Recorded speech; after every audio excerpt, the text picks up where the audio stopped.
실화는 아닌데요. 누가 웃자고 만든 유머입니다. 어떤 노인분에게 세 아들이 있었습니다. 하루는 이 삼형제가 골프장에 가서 골프를 하게 되었습니다.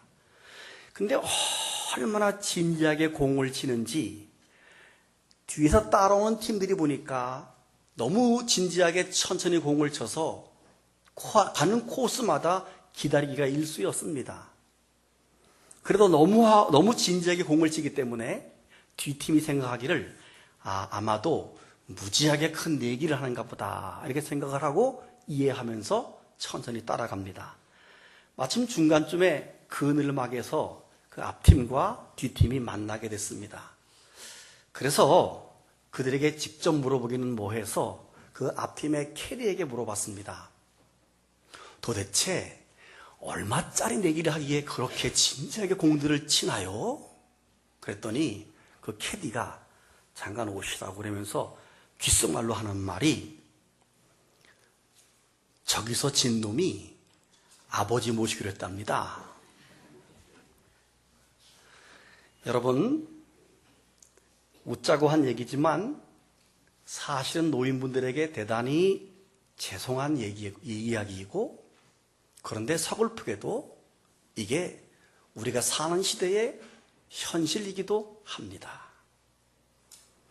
훗날 우리가 나이가 많아 늙었을 때 우리 아들과 며느리가 나를 모시기를 싫어한다고 생각해 보면 얼마나 우리가 서글프겠습니까? 우리 인간은 참으로 어리석어서 본인은 늙지 않을 줄로 압니다. 노인분을 볼 때마다 나도 저렇게 될 터인데 이렇게 생각을 해야 되는데 나는 늙지 않을 줄로 생각을 합니다. 훗날 나도 시어머니가 되고 할머니가 되고 할아버지가 된다는 생각을 안 합니다.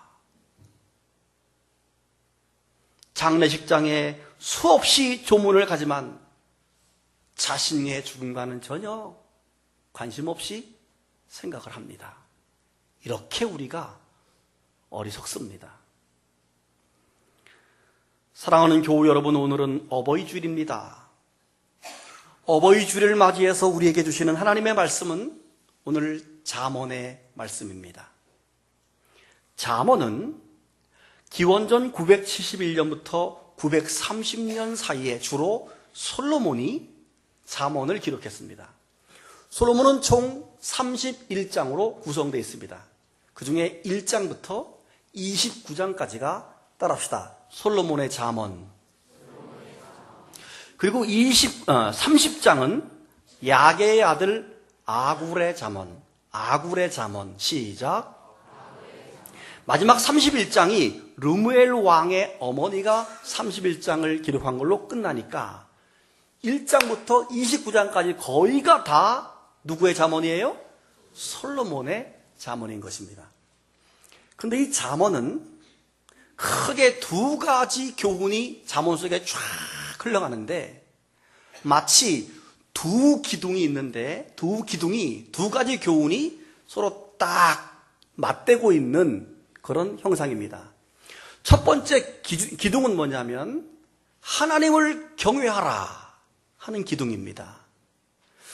또 하나의 기둥은 뭐냐면 따라합시다. 사람답게 살아라. 하나님을 경외하라고 하는 기둥과 사람답게 살라고 하는 기둥이 떨어져 있는 게 아니라 딱 맞대고 붙어 있는 두 가지 사상이 끝없이 흘러가는 게 잠언의 내용입니다. 근데 두 번째 기둥인 사람답게 살라는 내용이 9가지 방법으로 잠언은 소개하고 있습니다. 그 중에 첫 번째가 부모에게 효도하라 하는 겁니다. 두 번째는 성적으로 순결해라. 세 번째는 게으르지 말아라. 네 번째는 덕을 배우고 교만하지 말아라. 다섯 번째는 입을 지키고 혀를 다스려라. 여섯 번째는 술과 독주를 피해라. 일곱 번째는 사회정의, 정직하게 살아라. 8번째는 사랑하고 화목해라. 9번째는 좋은 부부가 되라. 이 9가지가 사람답게 사는 잠언의 9가지 방법입니다. 이렇게 사람답게 살아가는 것의 첫 번째가 부모에게 효도하라 하고 교훈하고 있는 것입니다.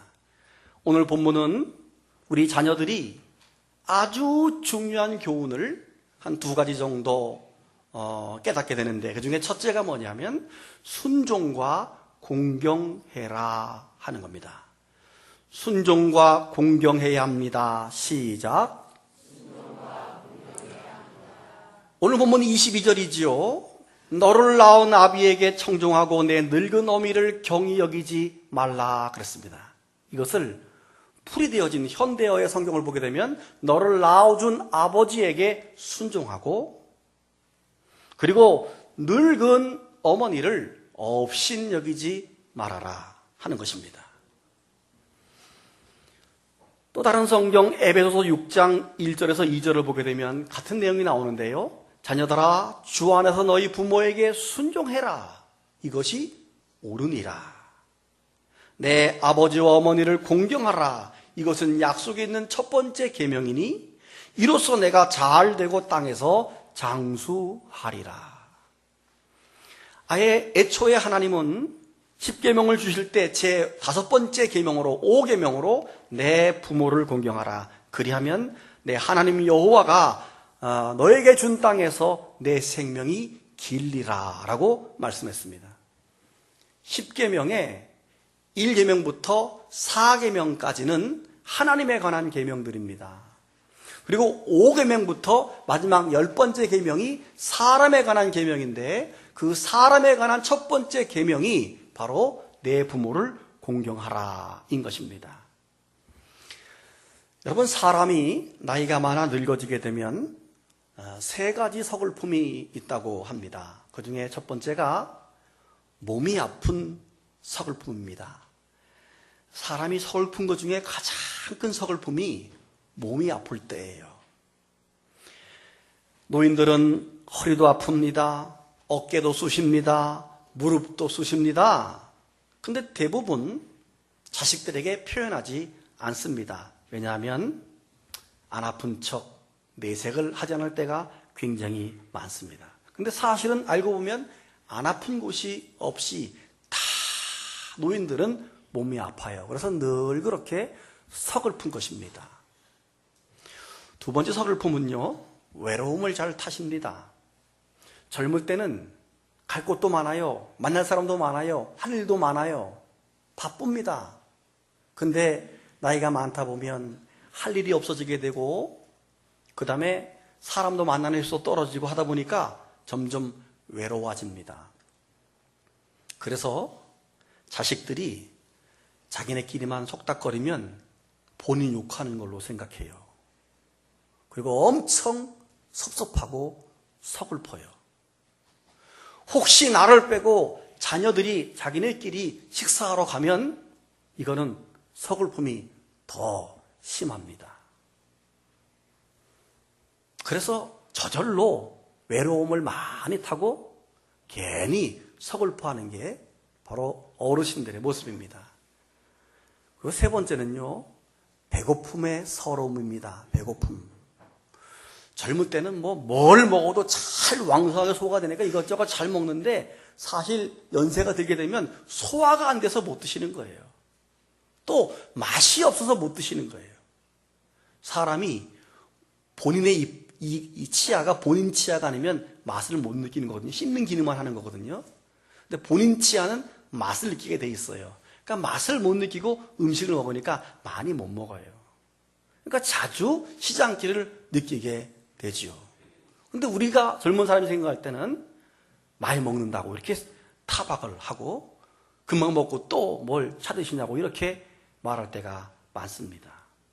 사실은 늘 옆에 간식거리가 떨어지지 않게 사실은 그렇게 해드려야 하는 겁니다. 오늘 본문에서 부모를 경히 여긴다 하는 말은 부모를 업신 여긴다, 없수히 여긴다.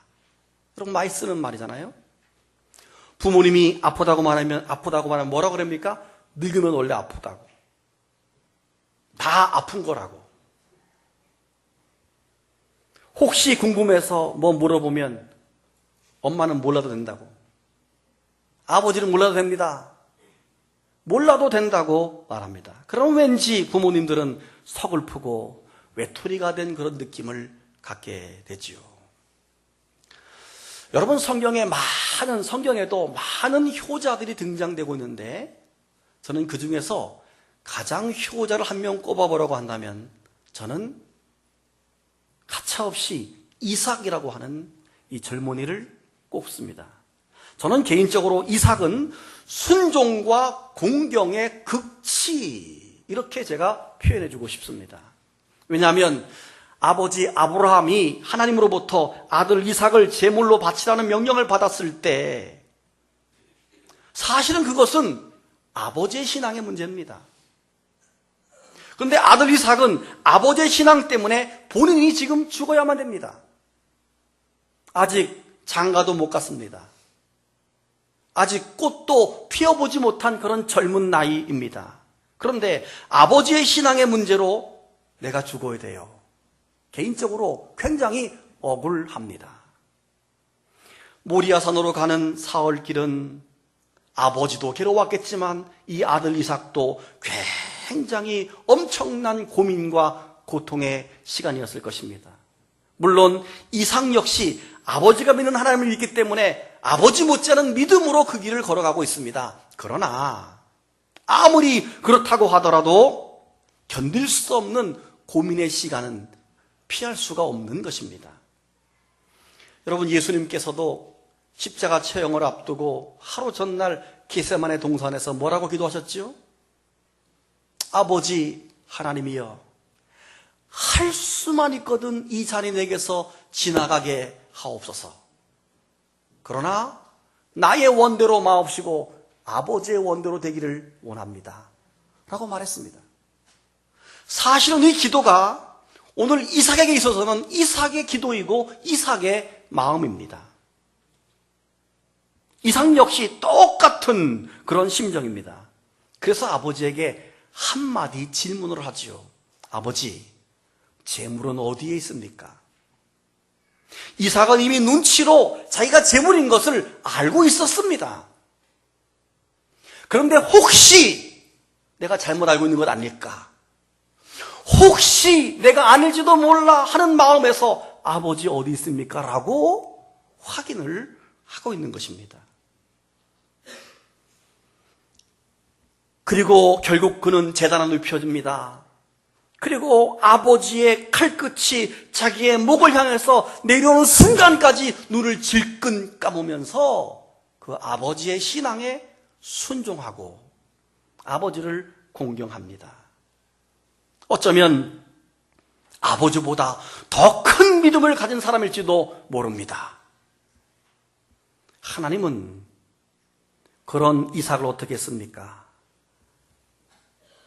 거기서 살려진 이삭은 정말 아리따운 아내, 그리고 마음이 착하고 아름다운 리브가를 만나서 결혼하게 되고, 훗날 한 해 농사를 지었을 때 100년 동안의 거들 100배의 축복을 받게 되고, 성경은 말하기를 그 사람이 창대하고 왕성하여 마침내 거부가 되어 양과 소가 떼를 이루었다, 이렇게 표현하고 있습니다.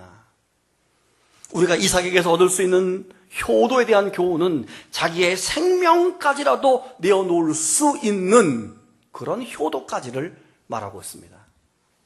저는 순종과 공경의 극치를 이룬 사람이 이삭이다, 이렇게 말하고 싶습니다. 여러분, 혹시 여러분도 들어본 이야기일런지 모르겠습니다. 어느 시골 청년이 어머니의 갖은 이런 뒷바라지로 대학생이 되어서 서울로 공부하러 떠났습니다. 서울 가서 열심히 공부하면 좋을 텐데 거기 가서 또 이쁜 아가씨를 만나가지고 공부에 빠진 게 아니라 사랑에 빠졌어요.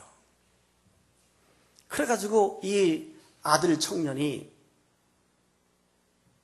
그 아가씨에게 청혼합니다. 나랑 결혼해 주시오. 그러니까 이 아가씨가 좀 못됐기도 하면서 동시에 자기를 얼마나 사랑하는지 확인하고 싶어서 이런 얘기를 합니다. 당신 나랑 결혼하려고 하려면 당신 어머니의 심장을 꺼내오시오. 그렇게 말합니다. 그런데 이 아들이, 여자에 빠진 이 아들이 어머니를 죽으러 시골로 내려갑니다. 어머니를 죽입니다. 심장을 꺼내 들었습니다. 첫 번째 마음은 나 이제 장가갈 수 있다라고 하는 즐거움과, 또 하나는 사람을 죽였다는, 그것도 어머니를 죽였다는 두려움 때문에 뛰어가다가 돌뿌리에 걸려서 넘어집니다. 그리고 어머니의 심장은 떼굴떼굴 굴러가지고 언덕 밑으로 떨어집니다. 자기도 그걸 주스려고 막 쫓아내려가다가 몇 바퀴 굴러 떨어져서 간신히 어머니의 심장을 잡지요. 피투성이가 아니라 흙투성이가 된 심장을 들고 겁에 질리고 벌벌 떠는데 어디선가 많이 듣던 음성이 들려옵니다. 아들아, 다친 데는 없느냐? 뛰어가지 말아라. 천천히 가거라. 어머니의 심장에서 들려오는 소리였던 것입니다. 여러분, 아들을 위해서라면 기꺼이 심장이라도 꺼내줄 수 있는 것이 부모입니다. 혹시 내 아들이 그렇게 했다 할지라도 우리 부모들은 괘씸하지 않습니다. 그냥 죽어서 심장 꺼내줄 수 있습니다. 그것이 부모입니다. 그래서 우리는 그 부모님께 순종하고 공경해야 하는 것입니다. 두 번째, 오늘 잠언이 우리에게 주는 교훈은 즐거움과 기쁨을 드려야 한다, 이렇게 말합니다. 따라합시다. 즐거움과 기쁨. 25절이죠. 내 부모를 즐겁게 하며 너 낳은 어미를 기쁘게 하라 그랬습니다. 부모를 기쁘게 하고 즐겁게 해드리는 것입니다. 그렇죠. 우리가 연세가 많은 부모님에게 돈을 억만금 드린다고 할지언정 그 돈이 그 부모님에게 무슨 의미가 있겠습니까? 그 돈 쓸 일도 없습니다. 늙으신 부모님들이 항상 마음이 기쁘고 즐거운 것이 가장 행복한 것입니다. 특별히 자식들이 하나님의 진리 안에서 살고 의롭고 바른 삶을 살 때 부모의 마음이 가장 행복한 것입니다. 23절, 24절에서 말씀하고 있죠. 한번 여러분 읽어볼까요? 시작. 다시요. 시작.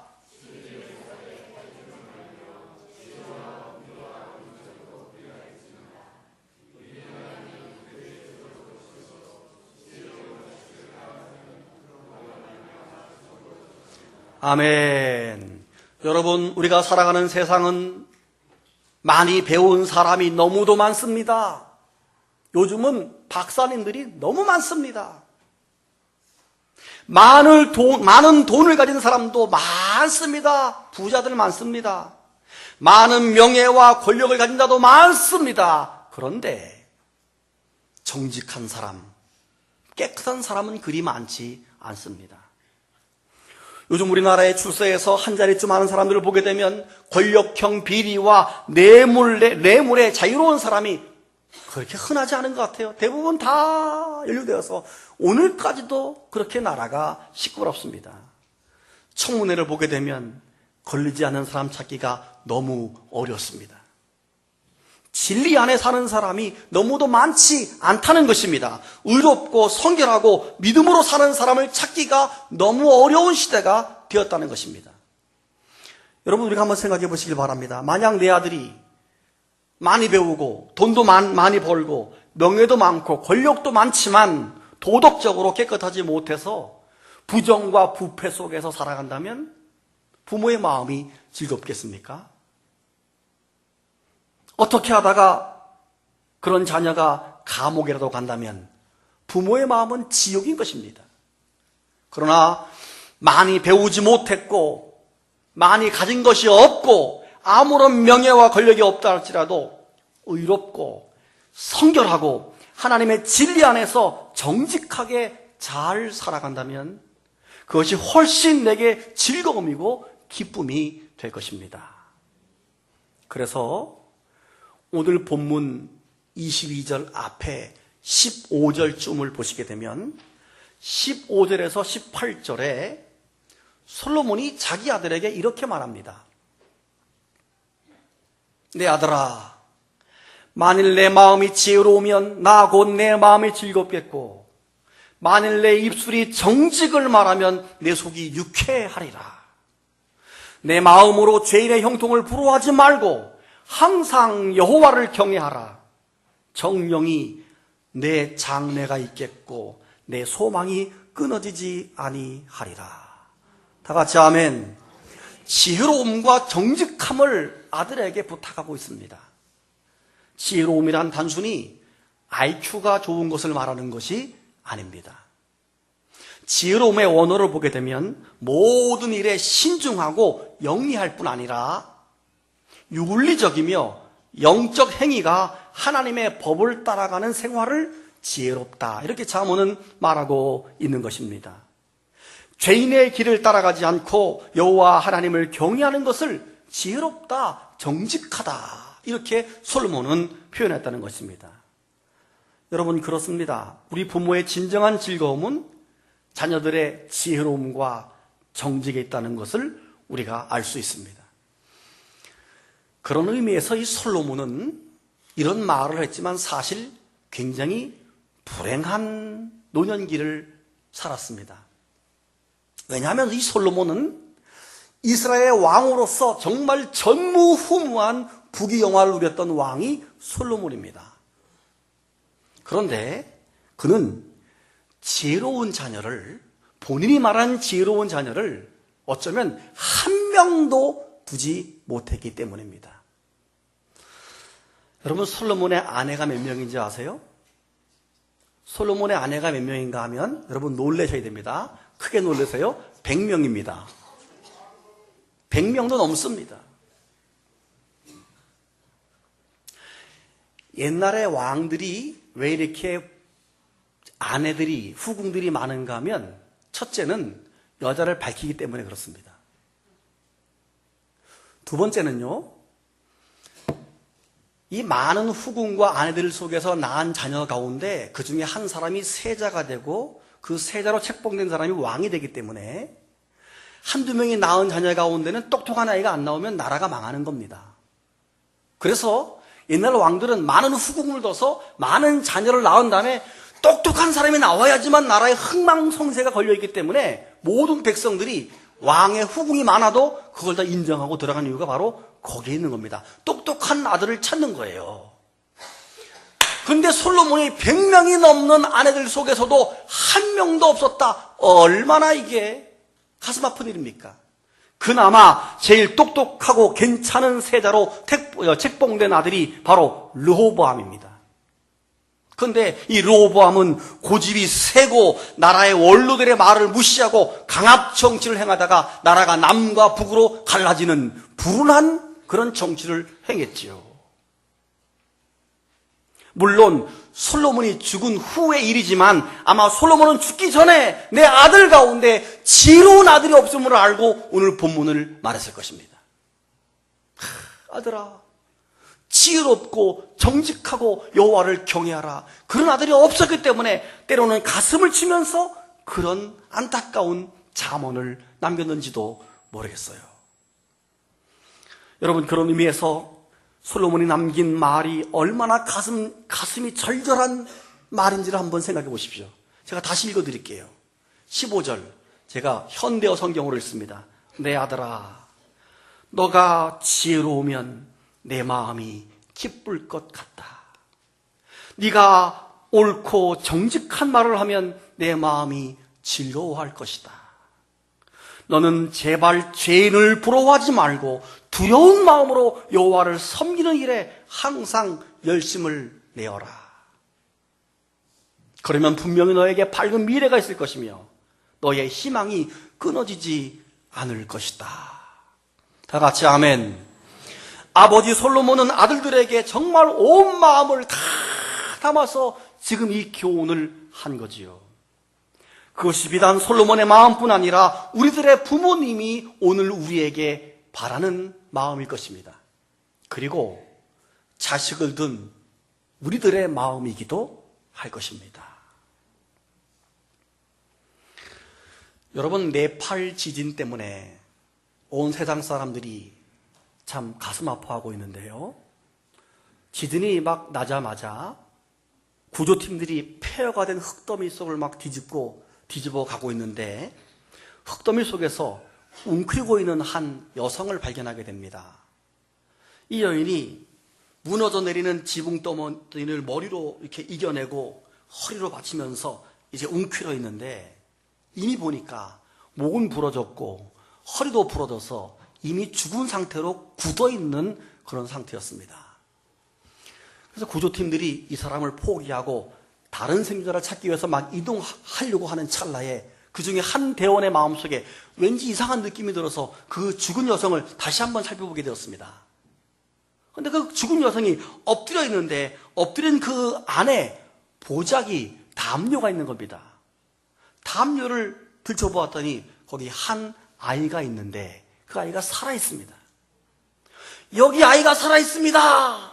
우르르 몰려서 그 여성을 끌어내서 품에 안은 아이를 꺼내봤더니 살아있는 거예요.